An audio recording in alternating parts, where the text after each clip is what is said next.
muy buenos días. Buenos Un días. gran abrazo a la distancia a todas las personas que nos escuchan, nos miran, al panel también. Yo había agendado una entrevista para hablar de elecciones del 2025, pero bueno, no hay problema porque no soy penalista y yo le temo más al ridículo que a la muerte. Entonces yo, como, claro, Ecuador es un ejercicio de la todología, yo no sé derecho penal, pero sí le puedo dar mi apreciación sobre el caso. Mire, a mí me parece que el Ecuador está viviendo una de sus etapas más oscuras, quizás parecida a la venta a la bandera en el siglo XIX, a la casi desintegración del país en 1859, a la invasión peruana en el 41, a la firma del Tratado del Protocolo de Río, a la sumisión y entrega absoluta de Maguata hacia Fujimori. O sea, yo no recuerdo por lo menos haber vivido, digamos, en esta etapa de mi vida una situación tan oscura para el país. Pero planteo y coincido con usted, esto lo resumo, es básicamente un síntoma, es lo que sabemos en una escaramuza política. O sea, aquí las motivaciones de justicia, y como no soy candidato a nada, puedo decir las cosas abiertamente, aquí son una motivación coyuntural y absolutamente política.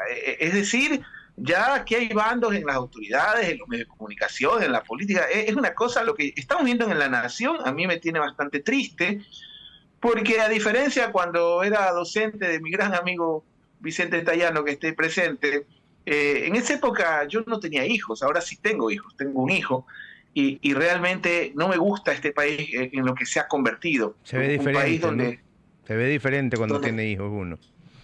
totalmente, totalmente. Creo que usted también me entiende. Entonces, Ujú. vivir en una situación donde todo absolutamente es coyuntural. La clase política, por ejemplo, la clase política, los famosos chats son reales y son prueba cuando tocan a mis enemigos. Pero cuando nos tocan a nosotros, no, eso es falso, eso es mentira, es una infamia. Toda la clase política, toda sin Ujú. excepción, toda, Ujú. toda. Aquí no es que correísta, anticorreísta, creo, no creo, construyo, no construyo, etcétera, etcétera. Entonces, sumado al desgaste institucional, al descrédito, digamos, de la actividad política, a la putrefacción de las instituciones, imagínense que la justicia sea un mercadillo. Entonces, lo que estamos viendo es más o menos como, digamos, como ni siquiera la punta del iceberg. Hemos agarrado de una cloaca una muestra chiquita en un microscopio que por una coyuntura política está a la luz, porque así funciona el Ecuador. Y esto a mí, más allá de tomar bando, de que si tal funcionario es heroico, como hace la prensa o algunos sectores de determinado funcionario de control, o si es enemigo, o si es un villano. O sea, no importa. Yo trato ya últimamente de sentarme desde el curul de la ciudadanía, digamos, desde un espectador. Y este país, le digo honestamente, y usted seguramente me entiende porque tiene hijos chiquitos también, no me gusta, no me gusta. Y ya no es un tema solo de salir a la esquina y que te puedan matar en la panadería, o ya no es un tema simplemente, o sea, es la ausencia absoluta de garantías.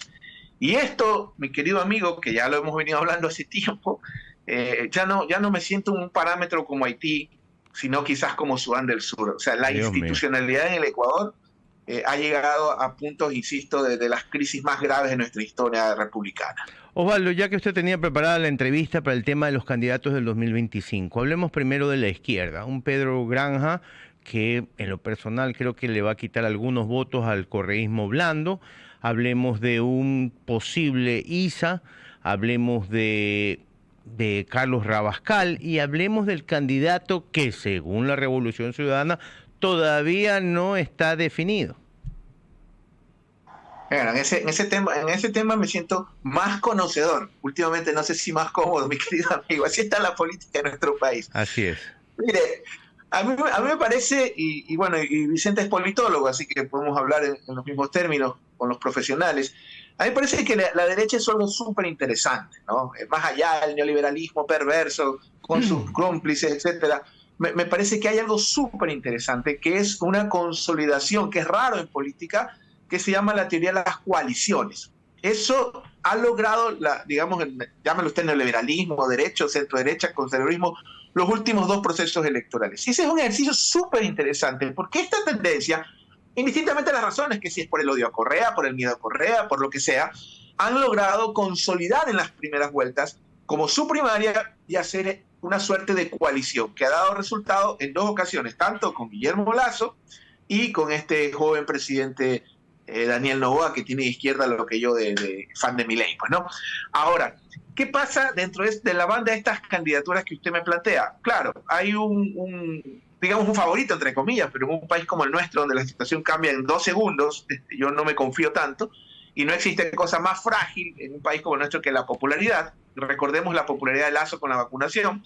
Entonces tienes en teoría un favorito que es el presidente de la República, que claro, va a tener más actores, hay que ver qué hace Sonny Holzer, hay que ver qué hace Topic, que ya se declaró el opositor frontal, por ese lado, ¿no? Y por otro lado, candidaturas como la de Granja, candidaturas como la del correísmo, y un Pachacuti que creo que es distinto, digamos, al Pachacuti que hemos venido analizando. A ver, partamos de un punto. Hay un antes y un después de octubre del 2019. No vamos a entrar en que si estuvo bien, que si fue vandálico, no fue vandálico. Hablemos de estudios de opinión.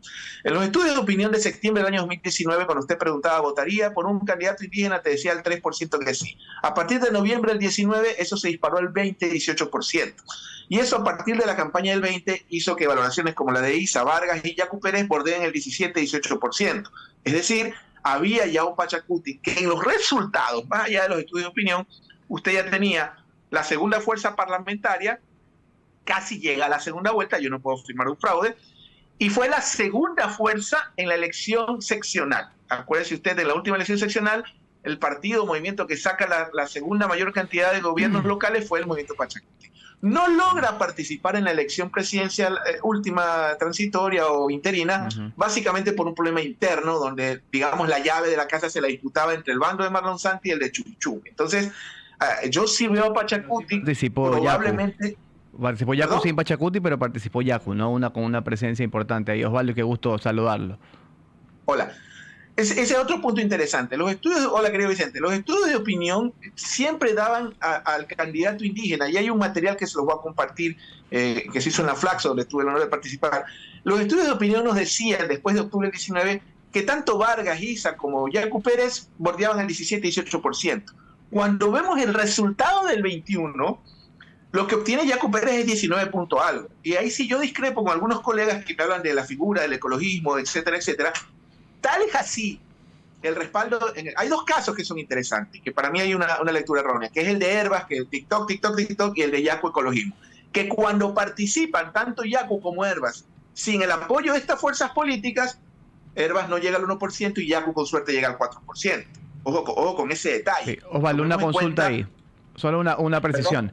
Para regresar, yo sí quisiera regresar a Purga y conectarlo con lo que pasa en la política y en la derecha, porque la crisis institucional y todo lo que sucede en la justicia justamente permea y tiene conexiones directamente con la política. ¿Cómo le va a afectar esto, o podría o no afectar al Partido Social Cristiano de cara a las elecciones del 2025, en virtud de la presencia de una persona cercana a sus filas? ¿Crees que le podría afectar?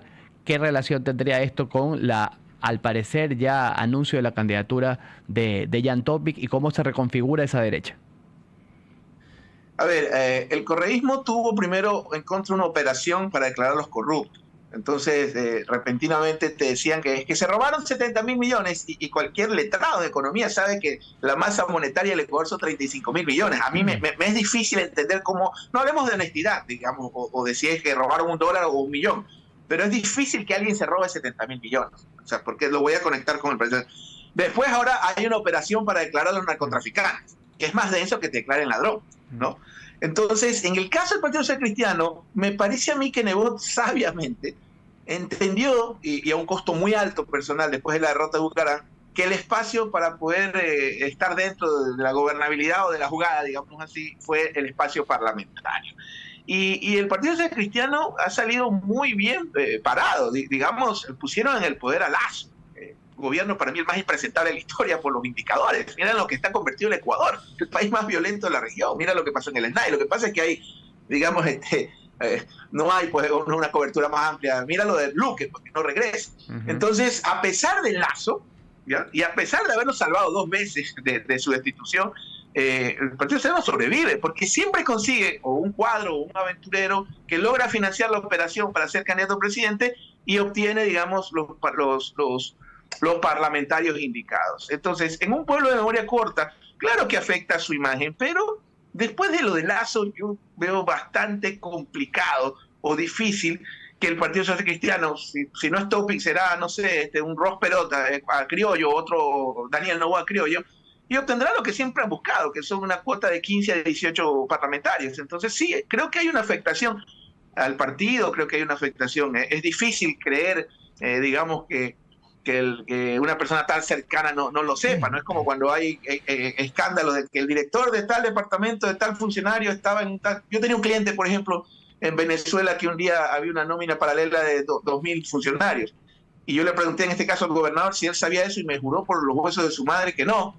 y puso una denuncia en la madrugada en la fiscalía. O sea, a veces no lo sabe, o sea, no lo puedes determinar, pero en todo caso yo creo que la afectación es coyuntural, y el Partido Social Cristiano probablemente conseguirá algún sponsor, digamos, que financie una campaña, o alguien que quiera ser presidente, sea Tópico o quien sea, y finalmente quizás obtengan los parlamentarios, en este caso, indicados, ¿no? Y sobre el caso de la izquierda, habrá que ver si la izquierda hace de la primera vuelta su primaria, y habría que ver si Pachacuti, porque esa es otra, el correísmo hoy por hoy vota con y para el gobierno. O sea, el correísmo es la bancada oficialista de 50 votos, y no es cualquier cantidad de votos. Entonces me parece que Pachacuti debería obtener o ocupar ese espacio de oposición que para mí está vacante en el gobierno Noboa. Me parece muy hábil de parte de Topic querer tomar esa bandera de la oposición, porque hay que tener cuidado con esos espejismos de popularidades de encuestadoras locales.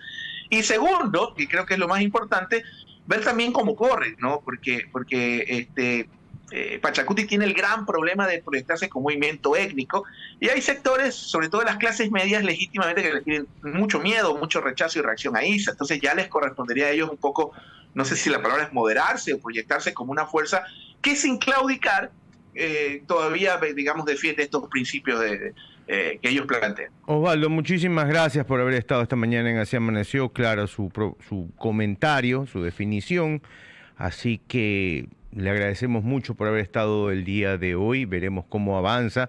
Todavía queda menos de un año para las elecciones. Veremos cómo avanza cada uno de los precandidatos y futuros candidatos del Ecuador. Bueno, el comentario final, que Dios proteja al país. No me gusta este país, no me gusta en lo que se ha convertido nuestra patria. Y ojalá vengan nuevos cuadros que saquen a la luz de esta terrible crisis moral, institucional y todos los etcétera. Muchísimas gracias por el espacio, siempre es un gusto atenderlos.